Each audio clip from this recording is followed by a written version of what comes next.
let's talk about the progressive posturing. I'm here with Justin Jackson.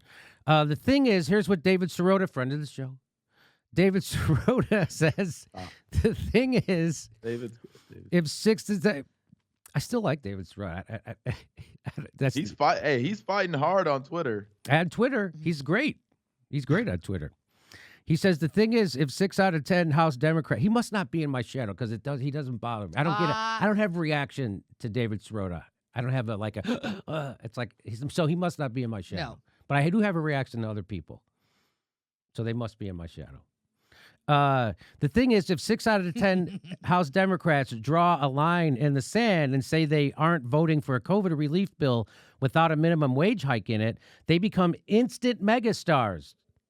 They get to be heroes on a wildly popular issue and save the Democratic Party from itself. Truly an epic opportunity. But they won't draw their line in the sand, as David, he knows this, but but they won't draw their line in the sand, Justin. They won't even dip their toe in the frickin' water. Hey, they said this bill is a win. Like that's what they're saying. It's not a win. I know. Don't lie. It's a win. If the Republicans ran Congress, it would be a win. If it was a Republican president, it might be a win. That would be a win, exactly. But this is definitely, you guys just fucking fumbled on your own. Whatever, you fucked yourselves. How about that? I'll do a porno reference. You guys just fuck yourself. I can't do sports. So here, $15 minimum wage was the bare minimum ask. Bare minimum. And the fact that it's not in this bill, this is not a great bill. They won't even do the bare minimum of the bare minimum. So here's what go back to David Sirota, Twitter killer. He says it would be hard for 6 to 10 House Democrats to stand up and say they aren't voting for any COVID relief bill without minimum wage, but that's what real heroism is. The hard is what creates greatness. They have a rare opportunity to make real change right now. They have the power. They actually do. That's what sounds exactly like what we were all saying about forced to vote. I think even David Sirota was saying that about forced to vote. Eventually, he came around. Yes.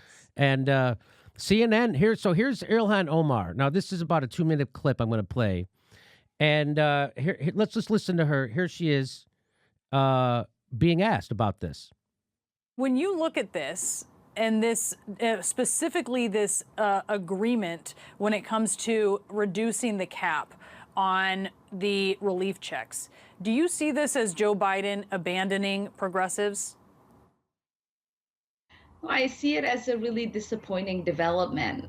We obviously are now ultimately sending money to less people than the Trump administration and the Senate majority Republicans were willing to. There are going to be about 17 million people who will get less money.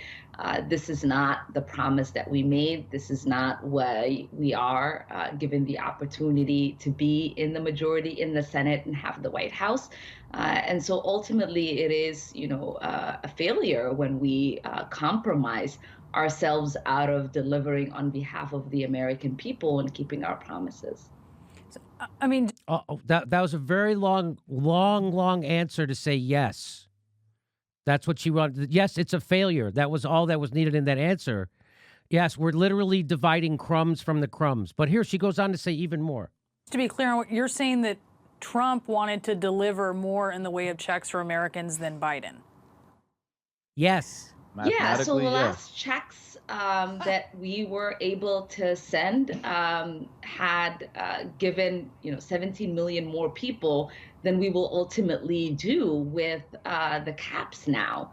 And that, is going to be something that we're going to have to explain. And I don't know if many of us have a logical explanation on why we are delivering less than what the Republicans were willing to compromise us on delivering on behalf of the American people. Okay. You're so facing the some question is, do y'all have a plan to force a vote on it? So the question is, what is your strategy now to deal with this impasse legislatively that the Democratic establishment is forcing on you? What is your plan? What's your strategy? Because you guys you're Justice Democrats. You are going to work as a strategy and work as a vote as a block, right?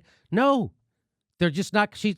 I don't know, Justin, but there doesn't seem to be a sense of urgency in her voice. No, fucking there's at not. all. There's not, and that's a problem.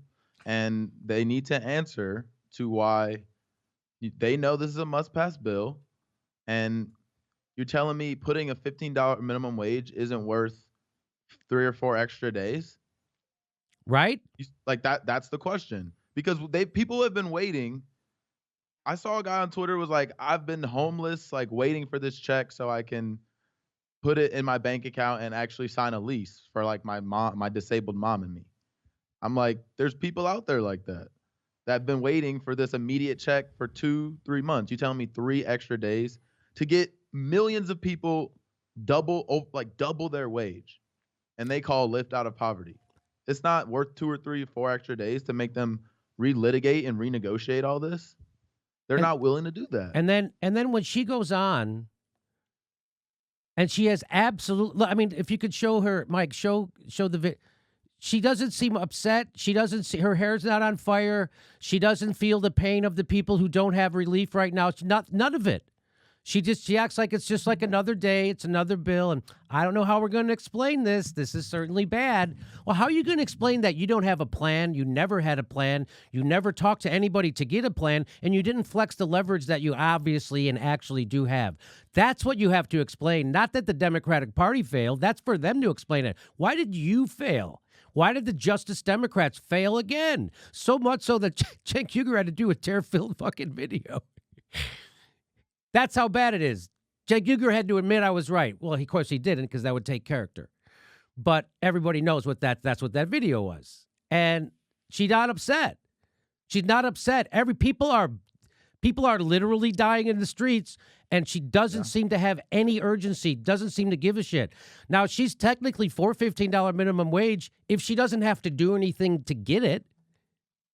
Well, that's not why we sent you there. We sent them there to go do something, right? Yeah. And here's Cori Bush. Cori Bush said a vote against a $15 minimum wage is a vote to keep people in poverty. That was not a moderate vote. That was not a conservative vote. That was no vote in the Senate, was an oppressive vote. I agree with, again, they're very good on Twitter. They can acknowledge the problem, and they're not afraid to speak it. They're saying it on Twitter, but then what's your strategy? They won't say the solution. Right. What's your strategy to get to where, to get the $15 minimum wage in the bill? There is no strategy. And here's Jamal Bowman. He said it is despicable and unacceptable. Well, it's not unacceptable. You're accepting it. In fact, you're going to fucking vote for it today. Right. It's not unacceptable. It is acceptable because Bernie Sanders just told us it's a great bill and you're all going to vote for it today. So that, again, it's just lip service bullshit. He's not in Congress 2 months and he's full of it. Here's AOC. She says it is utterly embarrassing that pay people enough to live is a stance that's even up for debate. Override the parliamentarian and raise the wage. McDonald's workers in Denmark are paid $22 an hour and 6-week paid vacation. $15 an hour is a deep compromise, a big one considering the phase we're in. Yeah, why don't you do something about it? But she won't do anything. She just tweets about it. The problem, and that's why I really like the way Brianna Joy Gray talks about this, because she's saying, like, yes, so you have to be willing to have the public debate, right? Stop the bill for 2 or 3 days, make them renegotiate it, and get the public pressure. Call rallies, like Kashama Sawant was saying. Call rallies. Yes. Put pressure on them to put it back in the bill. Like, I agree with everything you're saying, but there is a possible solution y'all should consider. That's the part you're not considering it. Yeah, that's the part they're leaving out. On purpose. So that's called gaslighting. And here's Pramila Jayapal. She says the same thing. She goes, the federal minimum wage has been $7.25 for 12 years. The federal tipped wage has been $2.13 for 30 years. How can Congress members believe wages like this are acceptable? We must give 32 million workers the raise they need and deserve. And when I say we must, I mean if Nancy Pelosi and Chuck Schumer let us. Reminder, you and a handful of progressives could band together and refuse to pass the bill without the $15 minimum wage. All it takes is political courage. If you do not, then you also believe that these poverty wages are acceptable. That is a fact. I wonder if that ever got a reply. I wonder if this ever got a reply from Representative Jayapal. I'm going to guess no. Gee, if only you and say 4 to 6 other members of the House had it within your power to vote no on a piece of must-pass legislation in order to make sure $15 an hour was included in the bill before you'd vote yes on it, that would mean using leverage, something you don't want to do. And finally, Medicare for All or No Vote says, what is the point of tweeting this if you won't do anything about it? Appeasement. Every politician's tweet should be ratioed by people saying, and what are you going to do about it?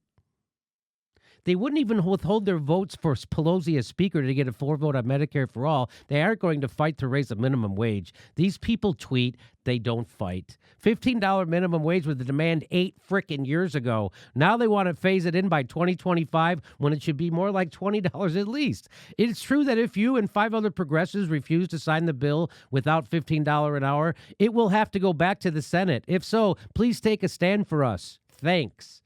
Hey, yeah, these rah-rah tweets without accompanying action are getting old. So people are starting to see through them. How do people still follow progressive politicians on Twitter? All they do is complain how Republicans are the problem, and then they can't do anything because of Republicans. It's Obama administration deja vu, except with lame Twitter platitudes. And in general, all they do is fucking tweet. Jesus H. Christ. How many times have we been asked, what would you do with $2,000 checks? I don't know, Gerald. I'll let you know when you all start fighting for it. Wow. That's true. Politicians' job is to make sure the working class are never paid what their labor is actually worth. The goal is to always have a desperate, barely surviving working class in order to exploit them for the profits of the wealth class. And that's exactly right. And that's what American Rescue Plan, like, I predict that's what the Rescue Plan does. It gets people back to the point where they were before the COVID-19 pandemic. But are we not going to talk about where people were before the pandemic? Right? Like, most working people were still living paycheck to paycheck. That's right. So what is it rescuing you to? Back to where you were, where you're already struggling? And that's what's so frustrating about them talking about this bill like it's so amazing. And then they cite the Republicans' bill as a comparison. I know. Like that, and that's Overton window shifting. That is so below the pale. And then they like Bernie will say, it's better than it gives more to regular people and not businesses like the Republicans' bill did, because that is what the Republicans' bill did. It gave a bunch of money to corporations. But that shouldn't be what we're relating or framing this argument, comparing it to. It should be, no, this should be $2,000 recurring checks. That's what we should be talking about. And unless they don't put that in the bill, then we're not going to vote for it.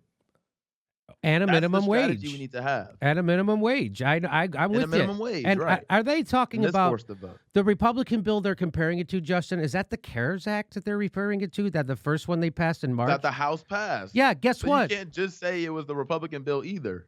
But if that's a Republican bill, because Trump was president and Republicans had the Senate, the House passed it. Every Democrat voted for it. Remember, that was my screen. And AOC tried to pretend she didn't vote for it afterwards, and The Intercept printed it, which was a lie. And we outed that here. And so they all voted for that Republican bill. So what the fuck? And they had the power then too. Go ahead. Yeah. And what's the excuse? The excuse is always, oh, well, they put this bill in front of us and people are struggling, and so we just had to vote yes on it.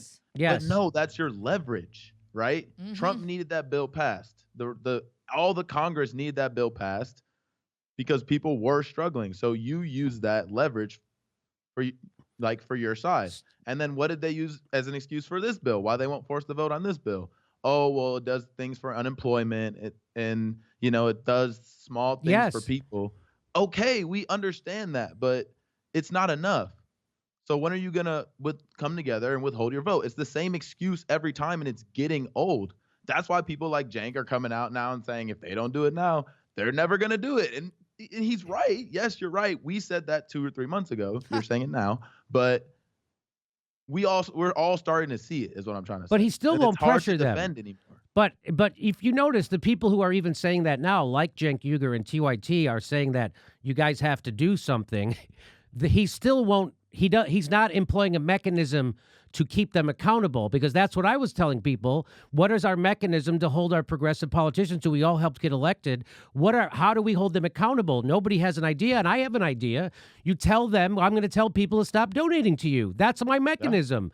Yeah. And Cenk Uygur is not serious. He will not ever fucking pressure politicians. He's a coward. That's not pressuring politicians. You tell them you do this, and if you don't, I'm telling people to stop donating to you. And until you do that, you're not serious. You're just a coward. Go along.